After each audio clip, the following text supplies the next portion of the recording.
You will never stop drinking. You'll never stop. It's in your DNA, drunk all your life. That's what I was told by family and friends. How do you boost morale, is it? But you know what?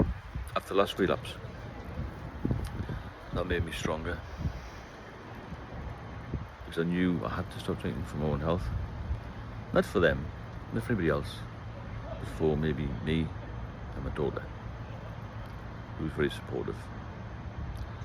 And people will be very negative towards you when you cut the booze out completely. Or even if you're trying to cut the booze out, trying to get on with your life. And because my life's better, jealousy is incredible. So for years and years, I was told, you'll never stop boozing. Never stop boozing. And I thought that, it's always been in the back of my mind why people used to say that. I know I had a habit, I had an addiction, but I wasn't a bad person. I'm not a bad person. And you've got to remember that. You're a good person. Alcohol takes over your life. Don't believe these people who say you'll never quit. Because you can do it. If I did it, you can do it. I'll help you do it. But you need to be strong. You need to have a purpose. You need to have a mantra in your head. I'm not going to drink today. I'm not going to drink today. I'm not going to drink today. You've got to be on and on. It's going to be like for life. But it's a lifesaver. When you get to the bottom of the bottle, when you've done everything, you can't destroy yourself and realise you're killing yourself. You have to realise that life's very precious. I take every day as a good day now. When it's raining, sunny, snowing, I'm not bothered about anything like that anymore. The small things in life don't bother me. The bills don't bother me. I don't give a toss about things. My worries are minimal now. Because I was at the edge of life and death really. I had so many symptoms of liver failure. They used to say to me, when you've got liver failure, you're going to maybe have 2 years to live. I mean, I knew that anyway from Googling it and looking on the NHS websites. If you have a look at the NHS advice on decompensated liver cirrhosis with recurrent ascites, tonic-clonic seizures, you're looking at about a year to live. Now 6 years later, I'm pretty fitter than I've ever been since the age of about 25 when I started to drink heavily. So you can get back. You see, I started out drinking probably the same as you did. A little bit of dabbling in teenage years. As I got older, I realised I could drink more than everybody else. I think I built up a tolerance. Never got in any trouble. I was quite a pleasant drinker. Never lost anything. I probably lost my own way. Anxiety kicked in. I wasn't performing well in anything really. I did well at work because I had to focus on that. I had a very disciplined job. I worked in central London. I love being in London. From a small market town, North London, the pubs of London were, wow, this is something else, And they say to people, I'm going to try and cut down the booze. Oh, you'll never stop drinking. That was just from drinking buddies as well. I sort of got into this mindset of, I can't stop drinking because everyone else is drinking. But I wanted to, I really wanted to stop because I knew it was doing me harm. I'm not a stupid guy. And I came off a couple of times with the help of medication. And I did feel better. And then the usual thing happens, go on a date or you get some emotional stress and you start again because you think, oh, I'm back in the game now, I feel good, I feel fit again, I will just try one. Just try one drink, see if I can be back in the social circle. Why I want to do that, I've got no idea, because I knew in my own mind really that it might take me back. But after time you forget how ill you were. I mean, I'm pretty fit now compared to what I was. And I still think, I should like to just have one. Just have one. What would I want to have one for? Nobody has one drink. And it's so dangerous to go down that route. But it'll always haunt me, this thing people used to say to me, you'll never stop drinking. And I have done. I stopped drinking for 8 years and I went back on it, you see. I'll never go back on it again. I can't. I went so close to death, I can't do it. I know that one drink will turn into two now. I've learnt my lesson. It'll take me a long time though. But don't listen to negativity. The only negativity you want in your life is to think about the negativity of drinking and how it's going to take you down so fast, because it did me. After 8 years off, I started drinking again, and very soon after that, I was in a total mess again. I'd sort of skipped the hangover period and went straight into withdrawal, where I was shaking, sweating.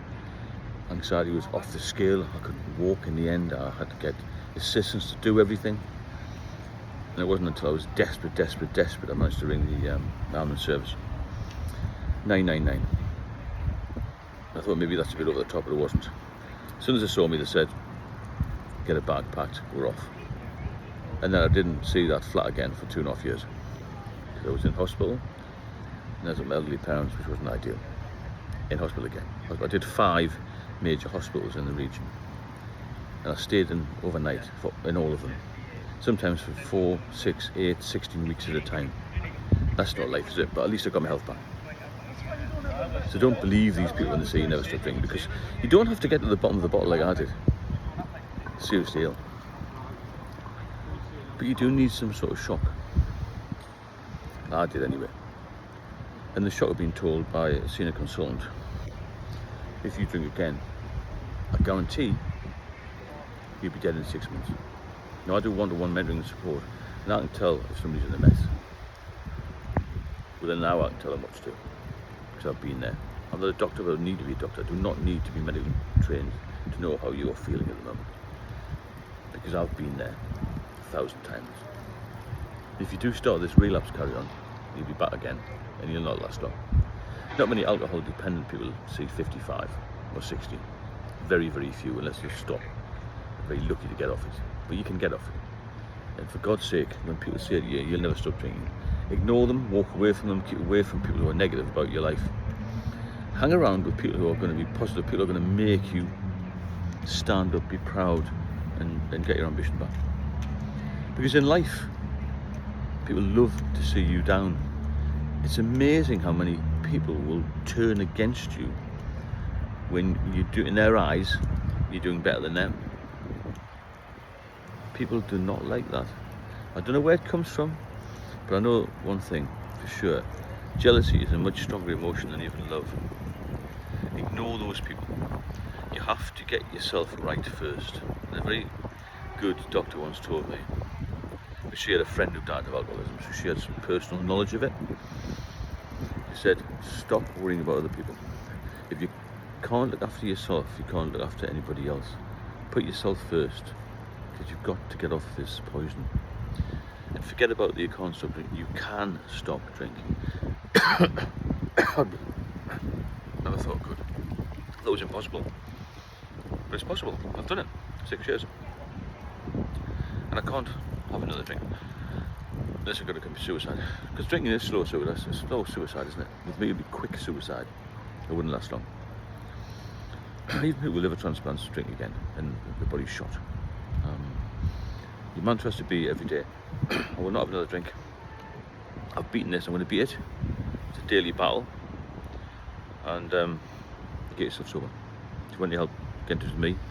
I do lives at 9 o'clock. There's lots of people on there who've been to similar levels to me. One lady on there has had a transplant, 17-hour transplant, liver transplant. She survived that. Amazing. All because of the booze. 100%. It's, you know, it's killed millions every year, and I think the figures are low. Although last year in the UK was the highest alcohol-related death rate ever. So it's still killing people on a large scale, isn't it, basically? And I think those figures are masked, to be honest. I think they're masked. I think there's more people die of it. Because there's other things linked to it.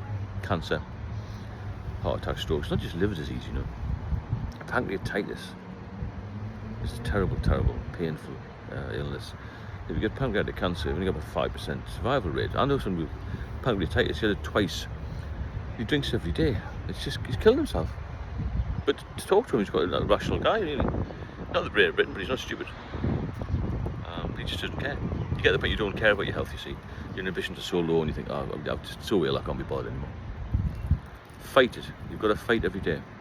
Fight for your own life, fight for success, and fight for your ambition back. Get your old self back, is what I'm saying. And don't believe those who say you'll never stop drinking, because you can. I am living proof that you can. If you benefit from these videos, then please like and subscribe. There's links to one-to-one mentoring, WhatsApp group, and an ebook I've got out, all in the description. I wish you well. and have a good weekend. And remember, well, to me, in my head, a lot of people have relapse Friday. Dangerous day for drinkers. And then we're going to hit the winter soon, and that's the time where people get bored and hit the drink again. You cannot afford a relapse if you're off. It'll take you straight back to square one and beyond. Speak soon.